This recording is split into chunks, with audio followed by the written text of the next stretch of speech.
जय श्री कृष्ण। आप सभी को हमेशा याद रखना कि तुमसे सवाल चाहे जिस लहजे में जितनी कड़वाहट और बदतमीजी के साथ पूछा जाए, तुम्हारा जवाब तुम्हारी पहचान बनता है।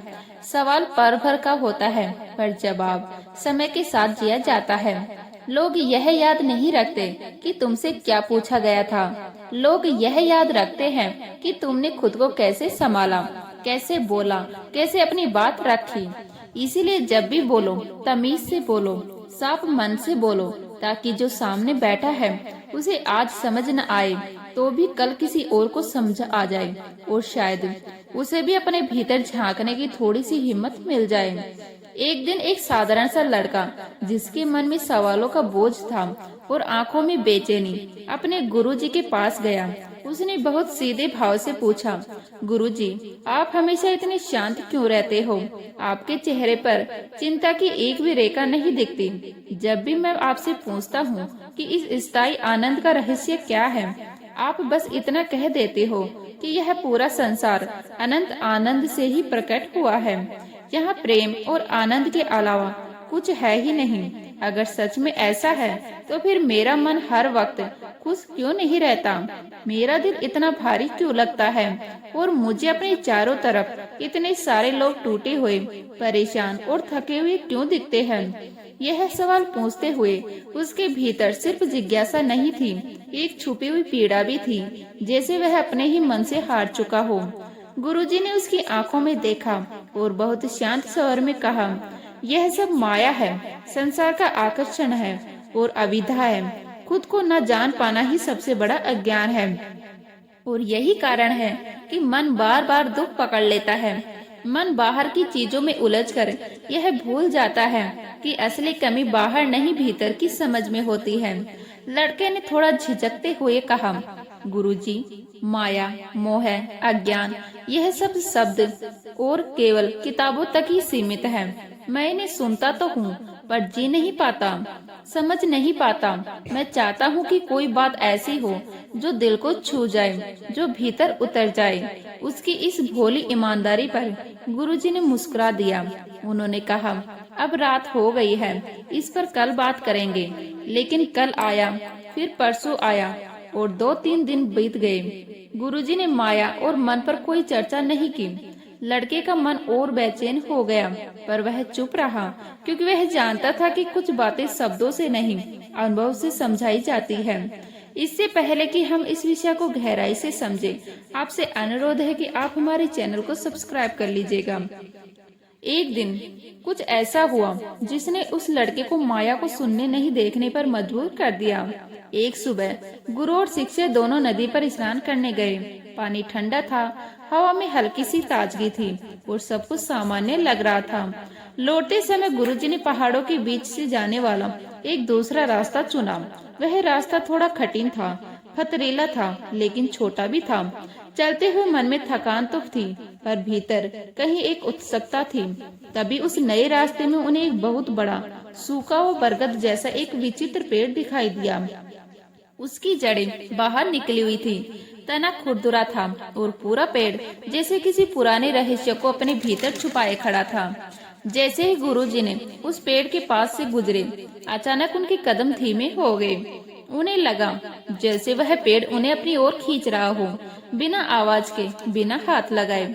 गुरुजी ने अनायास की ओर उसकी ओर बढ़ चले और देखते ही देखते वे उस पेड़ से चिपक गए। उन्होंने खुद को छुड़ाने की कोशिश की, लेकिन जितना वे छूटना चाहते थे उतना ही पकड़ मजबूत होती जा रही थी। उनके चेहरे पर पहली बार चिंता की एक झलक आई और उन्होंने मदद के लिए आवाज लगाई। यह दृश्य देखकर लड़के का दिल जोर जोर से धड़कने लगा। वही गुरु जो हमेशा कहते थे कि सब आनंद है, आज खुद ऐसा दिख रहे थे। उस पर लड़के के भीतर डर भी था, भ्रम भी, और एक अजीब सा सवाल भी कि अगर सब माया है तो यह पकड़ इतनी सच्ची क्यों लग रही है।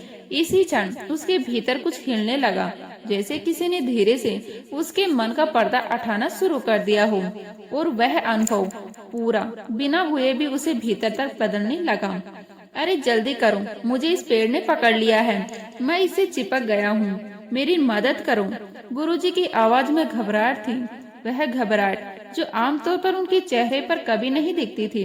यह सुनते ही लड़का आश्चर्य में स्तंभ रह गया। उसने अपने गुरु को उस दिन से पहले कभी इतना असहाय, इतना व्याकुल नहीं देखा था। जिस आंखों में हमेशा ठहराव रहता था, आज उनमें बेचैनी साफ झलक रही थी। गुरु पेड़ से चिपके हुए थे और जोर जोर से चिल्ला रहे थे, क्या तुम मेरे शिष्य नहीं हो जो दूर खड़े होकर बस देख रहे हो? तुरंत मदद करो, मेरे पैर खींचो, यह पेड़ मेरी शक्तियाँ खींच रहा है। मुझे भीतर से अजीब सी बेचैनी हो रही है। उनकी आवाज में डर था और डर के साथ एक अनजाना सा आग्रह, जैसे कुछ छूटता जा रहा हो। लड़का वही खड़ा रह गया, उसके कदम आगे बढ़ने को तैयार नहीं थे। उसका मन तेजी से सोच रहा था, अगर मैं इस पेड़ के पास गया और इसने मुझे भी पकड़ लिया, तो अगर मैं भी इसमें फंस गया तो फिर हमें कौन बचाएगा?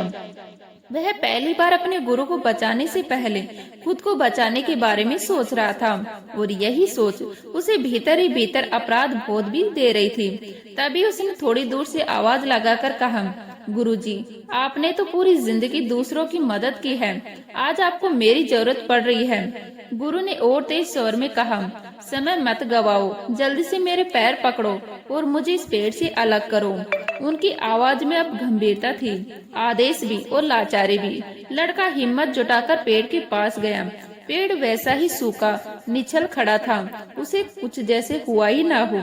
उसने पूरी ताकत लगाकर गुरु का पैर खींचा। उसकी मांसपेशियां तन गई, सांस तेज हो गई, लेकिन गुरु पेड़ से अलग नहीं हुए। ऐसा लग रहा था मानो कोई अदृश्य पकड़े उन्हें थामे हुए था। गुरु ने फिर कहा, मेरा शरीर इस पेड़ के तने में धंसता जा रहा है, मेरी मांसपेशियां अब ताकत नहीं बची है, मैं बहुत बेचैन हो रहा हूँ, जल्दी करो।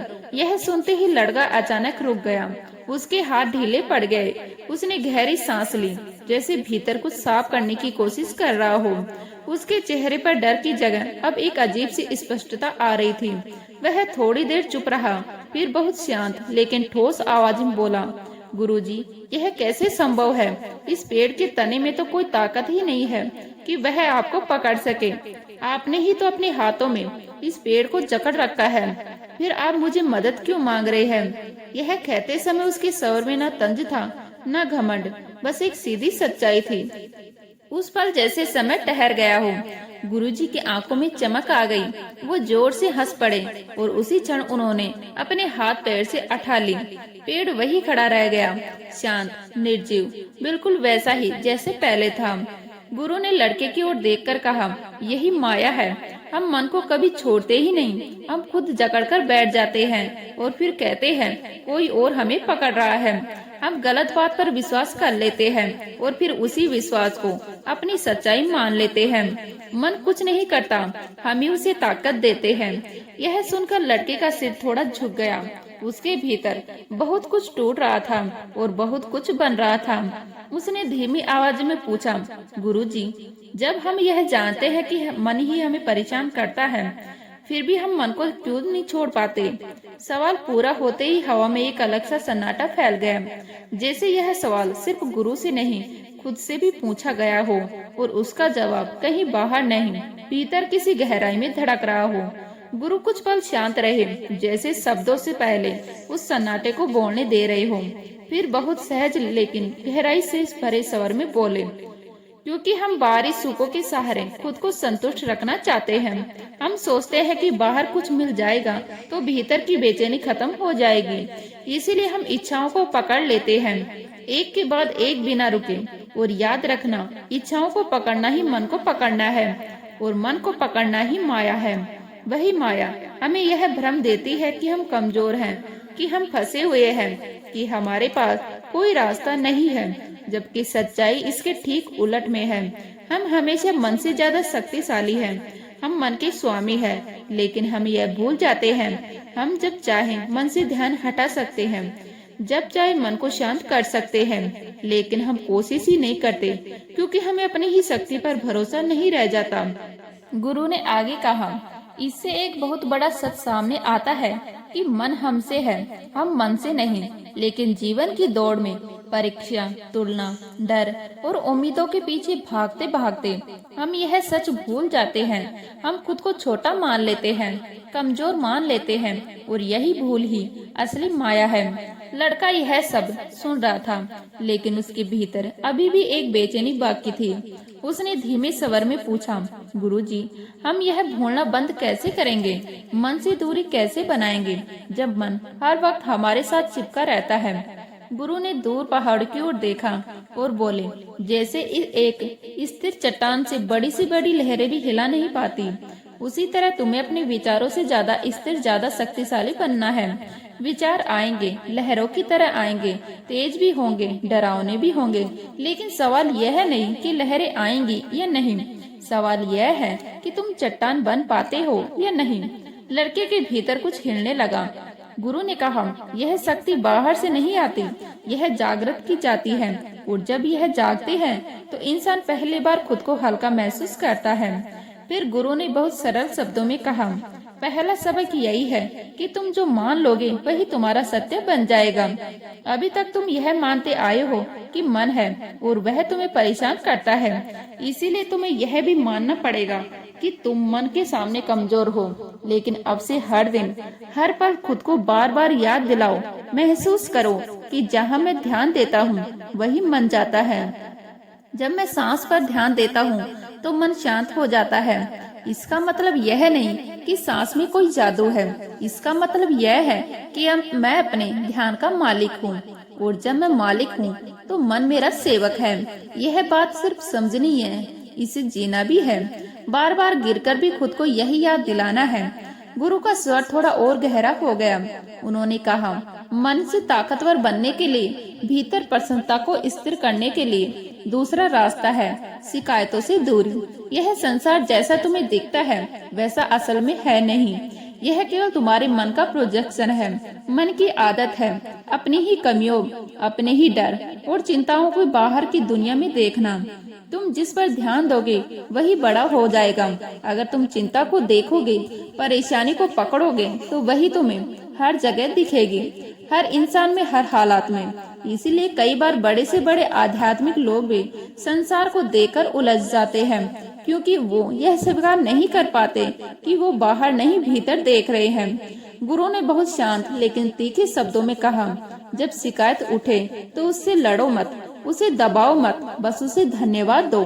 खुद को याद दिलाओ कि यह मन है जो शिकायत करता है, यह मन है जो दुखी होता है, और मैं केवल मन को देखने वाला हूँ।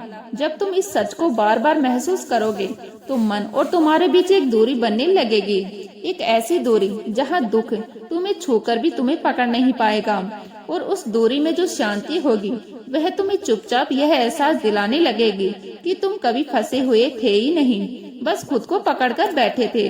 और यह एहसास अभी पूरी तरह खुला नहीं था, लेकिन धीरे धीरे उसके भीतर कुछ ऐसा आकार लेने लग जाता है जो अब रुकने वाला नहीं था। गुरु ने थोड़ी देर आंखें बंद की, जैसे शब्द भीतर से चुन रहे हों। फिर बहुत ठहराव के साथ बोले, तीसरा सबक है ज्ञान और अज्ञान, और यह सबसे सूक्ष्म भी है, क्योंकि यही पर आदमी सबसे ज्यादा धोखा खाता है। तुम यह तो जानते ही हो कि जब मन शांत होता है, जब भीतर का शोर थोड़ी देर के लिए रुक जाता है, तब सब कुछ अपने आप अच्छा लगने लगता है। बिना वजह मुस्कान आ जाती है, सांस हल्की हो जाती है, और भीतर एक ऐसी खुशी महसूस होती है जिसका कोई कारण नहीं होता। यही संकेत। ज्ञान का मतलब किताबें पढ़ लेना नहीं है। ज्ञान का मतलब यह ज्ञान लेना है कि पूरे ब्रह्मांड में आनंद का स्रोत केवल एक ही है, और वह बाहर कहीं नहीं, तुम्हारे भीतर है। बाहर की चीजों में अपने आप में कोई रस नहीं होता, कोई ताकत नहीं होती। जो भी खुशी, सुकून या आकर्षण तुम्हें बाहर दिखता है वह तुम्हारे ही भीतर के आनंद का प्रतिबिंब होता है। लेकिन जब तक यह बात केवल सुनी हुई होती है तब तक मन भटकता रहता है। जिस दिन यह बात तुम्हें अपने अनुभव दिखने लगते हैं, उस दिन मन अपने आप ढीला पड़ने लगता है। पकड़ छोड़ने लगता है और उसी डील में वैराग्य जन्म लेता है। जबरदस्ती का नहीं बल्कि स्वाभाविक। गुरु ने कहा, इस अवस्था के बाद तुम बाहर अपनी जिम्मेदारियां निभाओगे, काम करोगे, लोगों से मिलोगे, फैसले भी लोगे, लेकिन भीतर एक अलग ही स्थिरता बनी रहेगी। बाहर जीवन चलेगा, भीतर शांति ठहरी रहेगी और इस शांति को पाने के लिए कोई भागदौड़ नहीं करनी होती। बस मन के साथ नॉन अटैचमेंट का अभ्यास करना होता है। बार बार खुद को याद दिलाना होता है कि मेरा असली स्वरूप आनंद और शांति है। मन मुझ पर हमला नहीं कर सकता, मन मुझ में ही प्रकट हो रहा है। मैं मन के भीतर उठते विचारों को ऐसे देख रहा हूँ जैसे आकाश बादलों को देखता है। आकाश कभी परेशान नहीं होता, वह बस देखता रहता है। इसी तरह से मैं भी देख रहा हूँ। मैं रिएक्ट नहीं करता, क्योंकि जो रिएक्ट करता है, जो शिकायत करता है, जो कहता है कि मन मुझे परेशान कर रहा है, वह भी मन ही है। मैं उससे अलग हूँ। मैं तो हमेशा शांत हूँ, केवल सब कुछ घटते हुए देख रहा हूँ। गुरु का स्वर और धीमा हो गया, लेकिन असर और गहरा। उन्होंने कहा, जब तुम इस बात को बार बार याद करके वर्तमान क्षण में टिकना सीख लोगे, तो वही वर्तमान क्षण असीम अनंत शांति बन जाता है। यहाँ कोई प्रतिक्रिया नहीं होती, यहाँ केवल सजगता से किया गया कर्म होता है।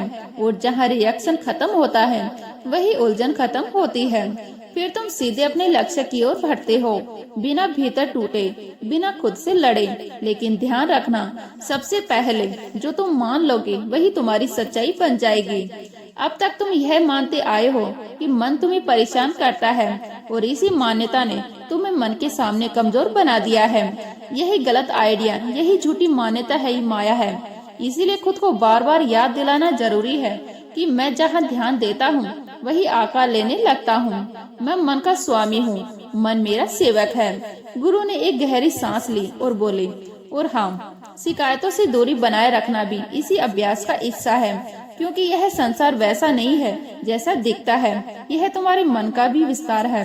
मन अपनी उलझने, अपनी कमियां, अपनी अधूरी समझ को बाहर प्रोजेक्ट करता है और फिर उन्हीं से लड़ता है। इसीलिए जब भी मन शिकायत करे, बस उसे देखो,